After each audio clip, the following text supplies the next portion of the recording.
पिताजी एक काम कर सकते हो, आपके रहने से इस घर में रोज कलह होती है, रोज झगड़े होते हैं। बाप समझ गया। बाप ने कहा बेटा आगे मत बोल, एक शब्द भी मत बोलना आगे, एक शब्द भी ये बाप बर्दाश्त ना कर पाएगा। तू जो कहने जा रहा है वो निर्णय मैंने पहले ही ले लिया है, रात ही मैंने निर्णय ले लिया है कि अब मुझे ये घर छोड़ देना चाहिए। अब इस घर में रहने लायक मेरे नहीं है, ये नरक हो चुका मेरे लिए, मैं जा रहा हूं बेटा। बच्चे ने इतनी हिम्मत नहीं हुई कि पिताजी ऐसा मत करो। जाने लगा वो बूढ़ा। पोते को बहुत प्यार करता था, बच्चे से ज्यादा पोते पर मोह था। दौड़ा दौड़ा, दादाजी तुम मत जाओ, मैं तुम्हारे बिना नहीं रह सकता हूं। लिपट गया दादाजी से आकर, दादाजी तुम मुझे छोड़कर मत जाओ, मैं कहां सोऊंगा, किसके साथ खेलूंगा, किससे बात, कौन मेरी डिमांड पूरी करेगा। दादाजी ने कहा बेटा, छाती से लगा लिया उस पोते को, मेरे बच्चे आज मेरा जाना बहुत जरूरी है, एक बात याद रख बेटे, अब मुझे जाने दे, ज्यादा मोह मत बढ़ा। उसने कहा दादाजी मैं तुम्हें नहीं जाने दूंगा। दरवाजे पर खड़ा हो गया। दादाजी ने कहा बेटा देख, तेरे मम्मी पापा को मेरा यहाँ रहना अच्छा नहीं लगता है, इसलिए मैं ये घर छोड़ करके मैं तुझसे मिलने आऊंगा। तू स्कूल जाएगा तो रास्ते में मिल लूंगा, सड़क पे मिल लूंगा। उस पोते ने कहा कि दादाजी चाहे कुछ भी हो जाए मैं तुम्हें जाने नहीं दूंगा। लेकिन बहू देख रही है, बहू ने बच्चे को घसीटा, चल अंदर। ज्यादा दादाजी नहीं करना, जाने दो उनको। बच्चा दौड़ा दौड़ा गया दूसरे कमरे में। ठंडी के दिन थे, कड़कड़ाती ठंड। एक कंबल उठा के लाया। दादाजी आप कुछ नहीं ले जा रहे ना, ये कंबल ले जाओ, ये मेरी दादी का कंबल है, वो हरिद्वार गई थी तो वहां से खरीद के लाई थी, ये मेरे मां बाप का नहीं है। मां ने कहा चल दे दे कंबल, क्या बिगड़ता, इससे अच्छा कंबल ले आएंगे। दादाजी के कंबल दिया पोते ने, उसने छाती से लगाया कंबल को। यही मिला उसे पूरी जिंदगी में, जिसके लिए मकान दुनिया सब कुछ बसाई, ये कंबल हाथ लगा है लास्ट में। क्या मिलता इस आदमी को, कुछ नहीं।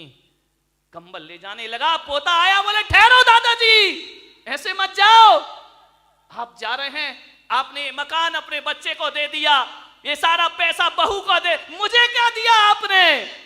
अरे उसने कहा तू तो अभी बहुत प्यार कर रहा था बेटा, मेरे पास क्या है, ये माँ बाप तेरे हैं, ये मकान तेरा। नहीं दादाजी, आपसे मैं बहुत प्यार करता हूं, थोड़ी निशानी मुझे आपकी चाहिए। क्या लेगा बच्चे मेरे से, मेरे पास कुछ नहीं है। कैंची लेकर आया, कंबल को आधा काट दिया।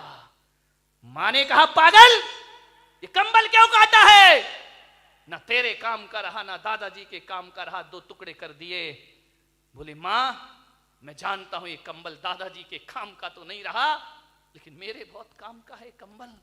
बोले क्यों, बोले जैसे आप दादाजी को घर से निकाल रहे हो, और बड़ा होकर जब मैं तुम्हें निकालूंगा तो आधा कंबल तुम्हारे बहुत काम आएगा जिंदगी में, ध्यान रखना।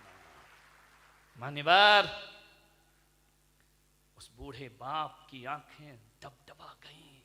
मैं दूंगा तुम्हें, जब तुम अपनी कमाई का अपने पिता को कुछ नहीं दे रहे हो तो मैं भी तुम्हें क्यों दूंगा। आधा कंबल संभाल के रखूंगा मैं अपनी जिंदगी में। बूढ़ा चला गया, आधा कंबल सीने से लगाए चला गया। ना जाने कहां जा रहा है उसे नहीं पता, कहां जाएगा ये भी नहीं जानता है। वह चलते जा रहा, चलते जा रहा, चलते जा रहा, एक फोटोग्राफर की दुकान पे पहुंच गया।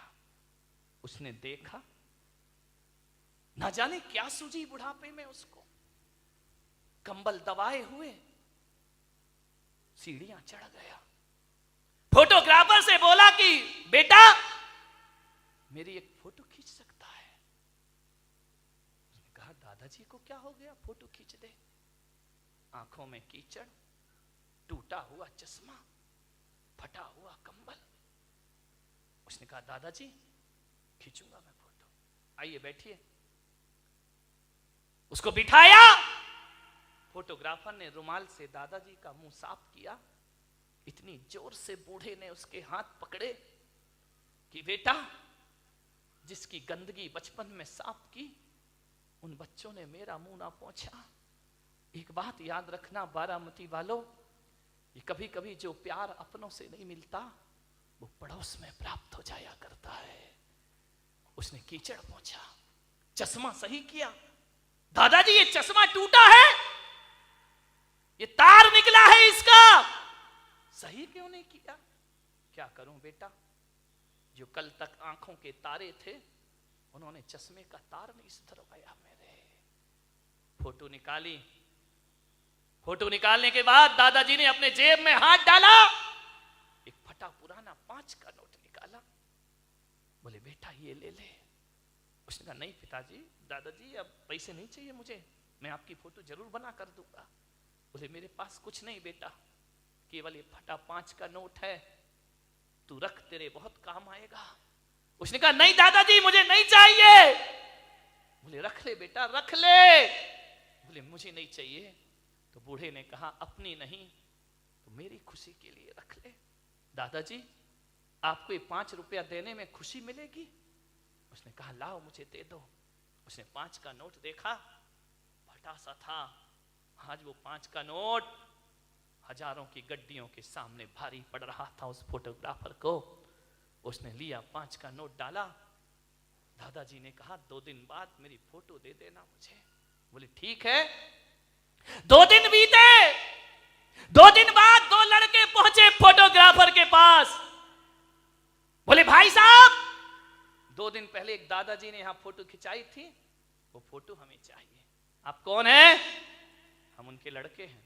ये डॉक्टर है, इंजीनियर है, आप उनके लड़के हैं, आपको कैसे पता कि फोटो खिंची है? बोले बड़ा अफसोस है कि जिस दिन मेरे पिता तुम्हारे यहां से फोटो खिंचा के जा रहे थे और इन सीढ़ियां उतर रहे थे, आगे पहुंचे हैं और एक जोरदार ट्रक की टक्कर में उनका एक्सीडेंट हुआ और वो दुनिया में नहीं रहे। जब हमें सूचना मिली हम गए, जब तक प्राण पखेरु उड़ गए, उनके कुर्ते के जेब में तुम्हारी दुकान की रसीद पड़ी थी। बस वही रसीद लेकर हम तुम्हारे यहां आए हैं। वो फोटो तो दिखाओ जरा। फोटो दिखाई। अरे ये फोटो खींची है तुमने? ये फटे से कपड़े, टूटा सा चश्मा, आंखों में कीचड़। बोले एक काम करो, कंप्यूटर का जमाना है, इसमें एडिट कर दीजिए, अच्छी शेरवानी पहना दो इनको, सोने की चेन डाल दो गले में, एक अच्छी कुर्सी पर इन्हें बिठा दो, इनका चेहरा थोड़ा सा बदल दो। उसने कहा भाई साहब बहुत पैसा लगेंगे। बोले देंगे 5,000 रुपए लगेंगे। बोले देंगे 5,000 रुपए। ये वो औलाद जिसने जीते जी बाप को 5 रुपए नहीं दिए, वो 5,000 की फोटो ले रही है। उस आदमी ने पूछा कि आप इतनी बड़ी फोटो क्यों बनवा रहे हो? बोले परसों हमें इनका उठावना करना है, इस समाज में हमारी इज्जत का सवाल है, ध्यान रखिए। हम उनकी ऐसी फोटो नहीं लगा सकते हैं, हमारा भी स्टेटस है, हमारा भी स्टैंडर्ड है, सारी समाज हमारे यहाँ आएगी। जितनी सुंदर फोटो बना सको फोटो बना दीजिए, कल सारे लोग श्रद्धांजलि सभा में उपस्थित होंगे। ये है माँ बाप का सम्मान। फोटोओं पर फूल चढ़ाने वालों, जीते जी 2 शब्द प्यार से नहीं बोलते हो। कैसी औलाद है कि जीते जी बाप के लिए नए कपड़े नहीं आते, मर जाए तो नया कफन खरीदने दौड़ते हो। ध्यान रखिए मेरे भाई, आपसे निवेदन है, लाशों पर फूल मत चढ़ाना, कोई बात नहीं है। जीते जी बाप से फूल जैसी बातें जरूर किया करो, तुम्हारा जीवन सार्थक होगा। यह संस्कृति होना चाहिए भारत की। मेरे सानिध्य में मुझे बड़ा दुख है कि मैं संत होकर मुझे एक वृद्धाश्रम बनाना पड़ा जहां बुजुर्ग लोग रहा करते हैं। ऐसे ऐसे लोग आते हैं मेरे पास आंसू बहाते, हर एक घर की दुनिया से बाहर निकल के देखो, अपने ही घर को दुनिया मत समझिए। आते हैं मेरे पास, महाराज ये जिंदगी का अंतिम पड़ाव, कुछ व्यवस्था करो, हमारा बेटा हमें घर से। एक बेटा मेरे पास आया अपने मां को लेकर, महाराज आपका वृद्धाश्रम बना है, आपका वात्सल्य धाम बना है, मेरी मां को वहां रख दीजिए। मैंने कहा शर्म आना चाहिए तुझे, एक बेटा कह रहा है कि वृद्धाश्रम में रख दो। मान्यवर, मैंने उससे कहा तुझे तो चिल्लू भर पानी में डूब के मर जाना चाहिए। जिस माँ ने कोख में रखा तू घर में नहीं रख सकता है, वापिस लेके जा इस माँ को। बोले आपने क्यों बनाया वृद्धाश्रम? मैंने कहा मैंने इसलिए नहीं बनाया कि कोई औलाद अपने बाप को मेरे पास भेजे। नहीं भाई, ये तो मेरे लिए सबसे बड़ा पाप हो जाएगा। और मैं बारामती में कह रहा हूं पुलक सागर, इस देश से वृद्धाश्रम की परंपरा खत्म होना चाहिए, समाप्त होना चाहिए। एक भी वृद्धाश्रम इस देश में नहीं होना चाहिए, एक भी ओल्ड हाउस इस देश में नहीं होना चाहिए। ये बदनुमा दाग है भारतीय संस्कृति पर। लाल किला शान हो सकता है, कुतुब मीनार शान हो सकती है, ध्यान रखना ताजमहल शान हो सकता है देश की, लेकिन वृद्धाश्रम देश की शान नहीं है। ये भारतीय संस्कृति पर मारा हुआ तमाचा हुआ करता है। एक बेटा माँ बाप को वृद्धाश्रम में रखता है। मैंने उसे 1 घंटे समझाया, बेटा माँ को मत निकाल अपने घर से। 1 घंटे मैंने उसे समझाइश दी, वो अपनी माँ को वापस ले गया।